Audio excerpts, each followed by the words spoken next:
Bonjour.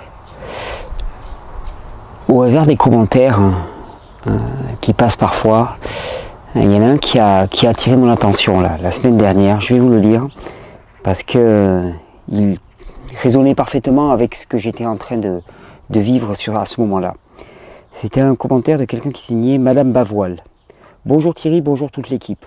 Je suis quotidiennement en contact avec des personnes au chômage, fin de droit, etc., en très mauvaise santé. Est-ce sérieux de les engager d'entrer dans la voie de la régénération malgré leurs désirs? Sans revenus suffisants, comment les conseiller? En posant cette question, je pense surtout aux aléas, des bas qui ne manquent pas d'advenir. Comment gérer sans moyens des crises de détox, sans extracteur, recours au sérum de Quinton et plantes, irrigation colonique pour les cas sévères, sans parler du coût scandaleux de la nourriture sur tous les fruits. Je vous remercie par avance. Et ce message, il m'a beaucoup touché parce que c'est l'essentiel de ma réflexion, de mon travail et de ce que je vis au quotidien avec mes proches, avec mon entourage et avec tous les gens avec qui je suis en relation depuis des mois. Et il y a une injonction pour moi de passer à la vitesse supérieure à titre personnel. Il me paraît évident qu'il n'y a jamais de salut qui soit individuel. C'est-à-dire que la situation unique dans laquelle on vit, dans lequel l'accès aux ressources, l'accès aux soins naturels est réservé à ceux qui en ont les moyens, est juste ingérable. Elle est ingérable à tous les niveaux. Elle est ingérable moralement. Elle est ingérable moralement parce que je ne vois pas comment on peut décemment se regarder dans la glace en sachant que l'autre à côté n'a pas de quoi se payer à manger une nourriture adéquate. Elle est ingérable socialement parce que ça va conduire à des disparités sociales colossales qui vont conduire de toute façon à des crises majeures, au sein même de la population. Et elle est ingérable sur le plan direct, sur le plan du prochain, parce que ce qui nous est demandé, c'est de prendre soin les uns des autres. Et je vous ai dit, on reconnaît un individu régénéré à son débordement. Comment est-ce qu'un individu qui déborde peut oublier finalement tous ceux qui restent sur le carreau?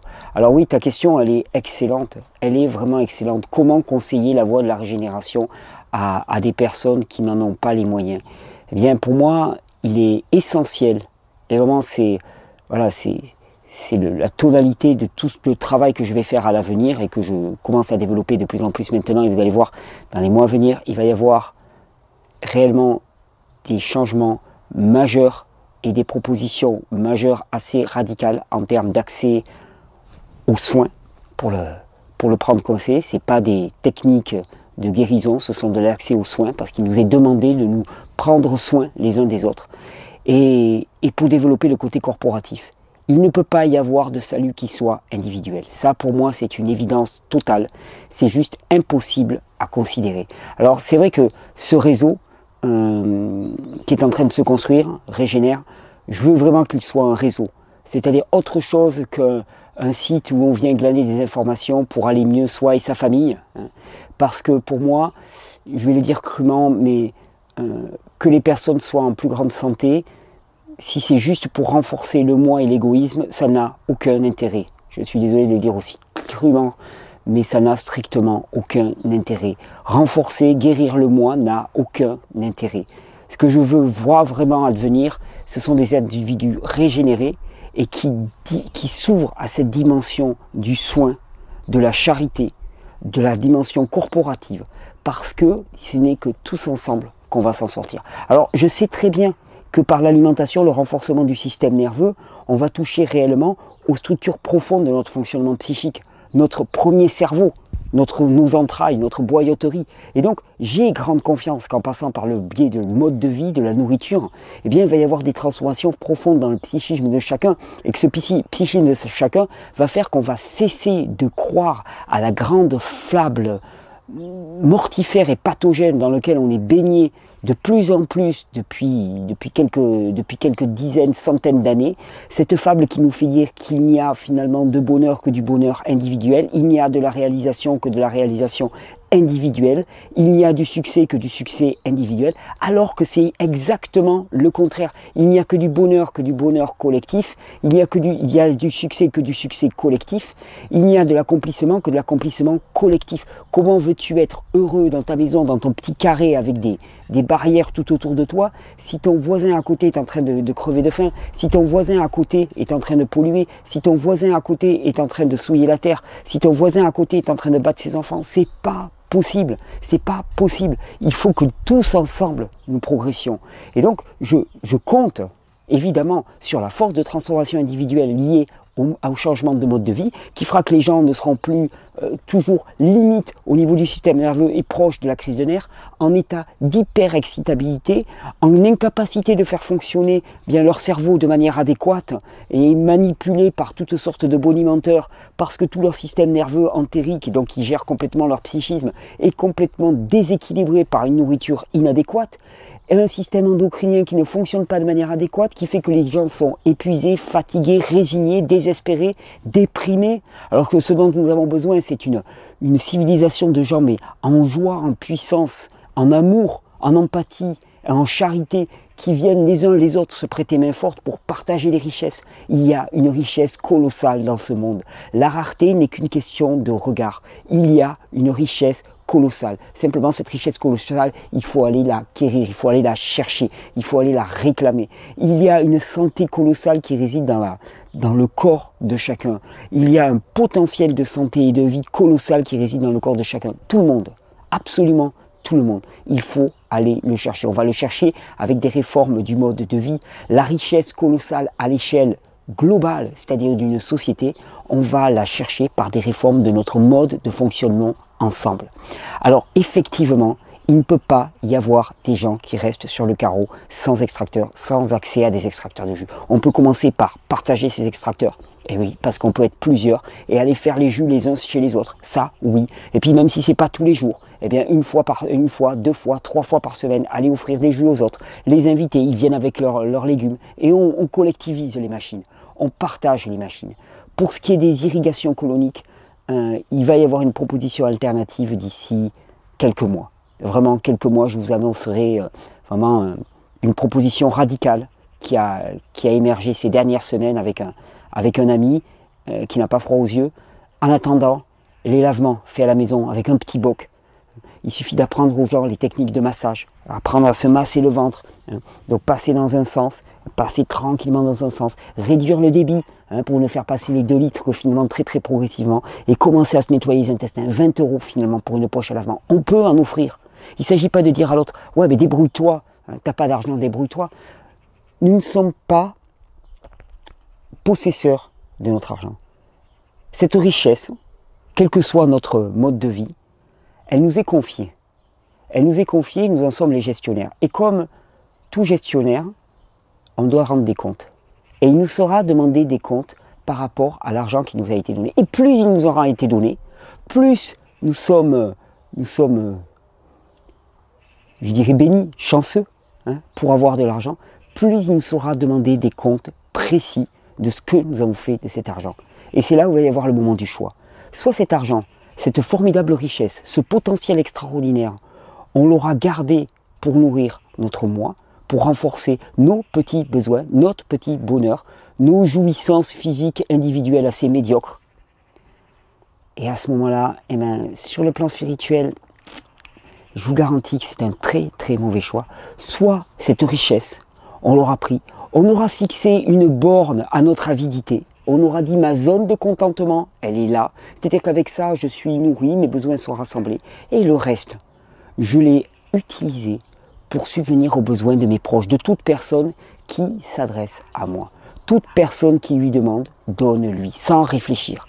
Pour moi, ça a été la phrase qui m'a le plus transformé dans ma vie. Avant, j'étais là en train de me dire, oui, lui, alors, lui, il me demande quelque chose, mais ouais, mais est-ce qu'il a fait ci, ça? Non. Est-ce qu'un parent réfléchit à l'attitude de son enfant vis-à-vis de lui pour lui donner quelque chose de bon? Non. Mais il nous est demandé de nous adresser à notre frère, à notre prochain, exactement de la même manière. Et donc, pour moi, si l'on veut vraiment réussir le passage de la régénération, il y a une première étape, qui est l'étape de régénération personnelle, de manière à être le matin à peu près adéquat pour déborder, pour aller au combat de la joie et de l'amour. Et il y a une deuxième phase qui est obligatoire, c'est la phase corporative. Et donc à ta réponse, à ta question, finalement, je n'apporterai qu'une seule réponse. C'est tous ensemble. Tous ensemble qu'on va partager les extracteurs de jus. Tous ensemble. Et c'est pour ça que les parrainages sont pour moi aussi importants. Mais les parrainages, les offres d'extracteurs de jus. Si vous saviez combien d'extracteurs de jus on offre par mois à l'association, on en donne à tour de bras. On en donne à tour de bras, on récupère des modèles d'occasion, on les donne. On partage au maximum. C'est l'unique but. C'est l'unique but. Si le but c'était simplement de se faire du bien à titre personnel, tout ce que je ferais serait vain, strictement vain, vain et vide, vide de sens. Et c'est pour ça que j'ai autant de joie, parce que je pressens, je vois en germe, j'entends parler de petits foyers de ci, de là, de personnes qui vraiment saisissent le message. Je vois des petits foyers de joie, d'amour, de partage qui commencent à s'éveiller, à crépiter. Et je sais qu'il y a quelque chose d'énorme qui arrive, colossal, qui arrive, qui nous attend. Et ce qui nous attend, c'est le dépassement de la frontière du besoin individuel. On pense que nos besoins individuels, bien, ils sont garantis par notre capacité à survivre au détriment de l'autre. C'est faux. Nos besoins individuels, ils sont assurés par l'autre, dans notre capacité à nous-mêmes servir l'autre. Et c'est là où il y a un renversement colossal du mode de fonctionnement. Et c'est cette transition-là qui est la transition de la régénération. C'est ce saut quantique complètement, c'est-à-dire passer d'un système à l'autre, passer d'un mode de fonctionnement à l'autre. Sur le plan physique, ça passe par le changement d'alimentation. Sur le plan spirituel, ça passe par finalement l'oubli des besoins individuels. Arrêtez de croire à ça. On peut croire toute sa vie aux symptômes, c'est-à-dire qu'on pense que le symptôme est le problème, donc on agit en fonction. On peut croire toute sa vie que notre bonheur sera assuré par notre capacité à, au détriment de l'autre, assurer nos besoins individuels. C'est-à-dire gagner plus d'argent que l'autre, avoir des conditions de vie meilleures que l'autre.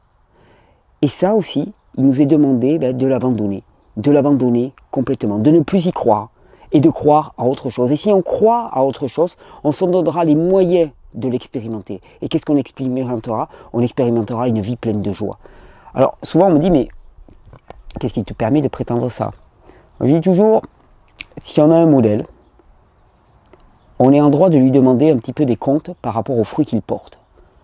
Quels sont les fruits du modèle individualiste? Nous sommes la nation, par exemple en France, où l'on consomme le plus de psychotropes. Ok, il y en a qui ont de l'argent plein les poches. On est désespéré. On est désespéré, profondément désespéré, cassé, brisé, abandonné, sans énergie, sans espoir, sans amour. Et il y a un combat magnifique, il y a une tâche magnifique qui nous attend. Et pour tous les jeunes qui sont sans travail, sans activité, je leur dis, mais attendez les gars, on a besoin de vos bras, on a besoin de vos bouches, on a besoin de vos jambes, on a besoin de votre énergie.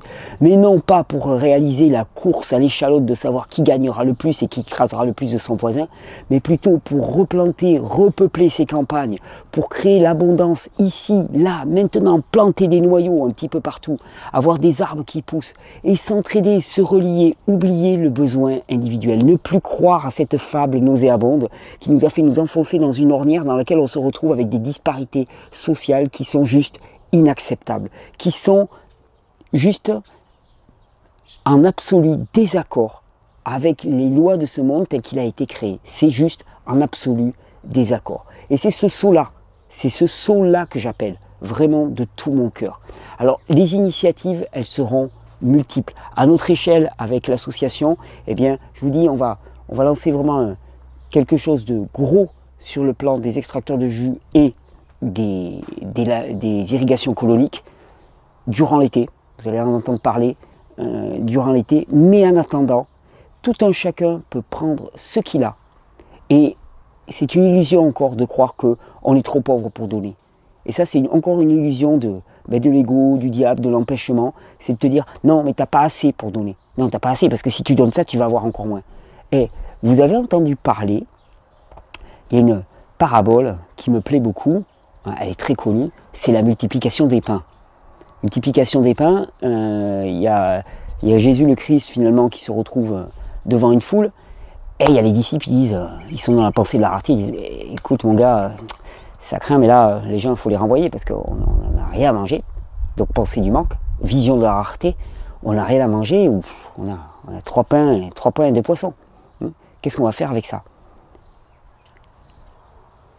Le Christ, muni d'un autre regard, d'une autre compréhension sur le monde, a dit attends, t'inquiète pas, rassemble tout et distribue-les.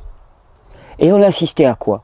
On n'a pas assisté au miracle d'un homme, on a assisté au miracle de la générosité. Il y en a eu pour tout le monde, il en est resté en abondance. Et c'est ça qui est absolument fabuleux. On a l'impression qu'on a peu, on a largement assez pour créer une abondance dans tout notre entourage et pour être en surplus. Simplement, il faut arrêter de porter ce regard de rareté, d'âpreté, de manque sur tout ce qui nous entoure. Ce regard de manque, il a sculpté des campagnes désertiques, il a sculpté des villes où des gens meurent au coin des rues, font la mendicité pendant que d'autres passent et font semblant de ne pas les regarder en priant pour qu'ils ne croisent pas leur regard et qu'ils n'aient pas cette culpabilité en eux. Ils font ce monde dans lequel finalement, eh bien, on donne sa petite pièce de temps en temps et puis en se valorisant, en se disant allez, j'ai fait ma bonne part. Mais on s'en fout qu'on donne une pièce à l'autre. C'est pas une pièce qu'on doit donner à celui qui demande de la charité. C'est pas une pièce, c'est de la considération, de l'amour, du soutien et de la corporation. Il n'a pas besoin d'avoir une pièce, il a besoin d'avoir une butte dans sa vie. Quelque chose qui le porte. Et du travail, il y en a. Du taf, il y en a. Il y en a pour tout le monde. Il y a une véritable révolution. Il y a un monde à chambouler, il y a un monde à repeupler. Tous ensemble. C'est pour ça que ton message, il m'a vraiment, vraiment inspiré. C'est un monde corporatif, collectif, dans lequel on est tous unis pour mener le même combat, le combat de la vie et de la régénération à tous les niveaux. Alors, souvent on se trouve désemparé, mais comment je vais faire? Comment je vais faire? Mais il y a une solution toute simple. Ce que tu as, tu le partages. Dans la mesure du possible, tu le partages. Vous savez, on pose toute notre vie, on pose. Il est possible qu'on ait posé toute notre vie sur la thésaurisation d'argent, par exemple. Et on a un compte en banque, tous les mois on reçoit des chiffres sur une feuille. Savez-vous ce que c'est? Ces chiffres sur une feuille, c'est juste de la croissance. On me dit souvent, à un moment, moi j'ai pas de foi, je crois en rien, je suis pas religieux. Mais attends, t'as vu devant qui tu te prosternes? Tu te prosternes devant une feuille, un relevé bancaire. Tu te prosternes devant lui, tu voues ta vie à le servir, à servir ce chiffre qui augmente sans cesse et qui renvoie quoi? Rien, rien du tout. Du jour au lendemain, ce chiffre, il peut valoir ma cash. Tu as bâti ta foi et ta vie sur quelque chose qui n'a aucune valeur, qui n'a qu'une valeur de croyance, qui peut s'effondrer du jour au lendemain. Tu voues un culte à quelqu'un qui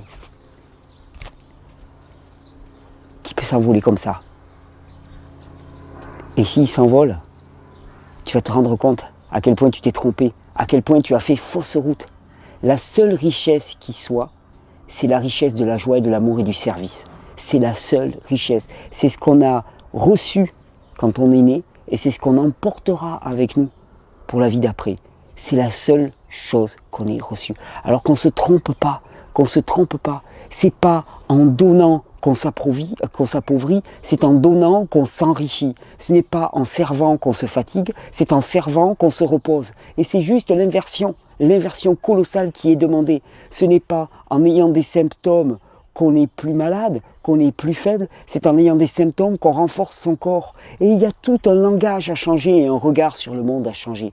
Un regard sur le monde pour comprendre vraiment que en prenant les valeurs actuelles, en les inversant radicalement, on va avoir automatiquement un système politique, un système d'éducation, un système social, un système alimentaire, de production alimentaire, un système agricole, un système de vie ensemble qui sera juste l'expression parfaite de ce qui est fait pour nous, de ce que nous attendons, de ce que nous appelons cette espèce de faim insatiable qu'il y a en nous, qui fait qu'on se remplit d'aliments, on se remplit de stimulation, de sexe, de films, mais on n'est jamais rempli. On n'est jamais rempli, pourquoi? Parce qu'on rate la cible. On rate la cible. Alors la régénération, c'est pas simplement la régénération du moi. C'est certainement pas la régénération du moi. C'est la régénération du nous, tous ensemble. Et je suis mais vraiment formidablement heureux de participer à cette formidable aventure. Alors merci à tout le monde, merci pour toutes vos initiatives, merci pour tout ce qui permettra de dépasser cette illusion fatale du salut individuel. Bonne régénération à tous.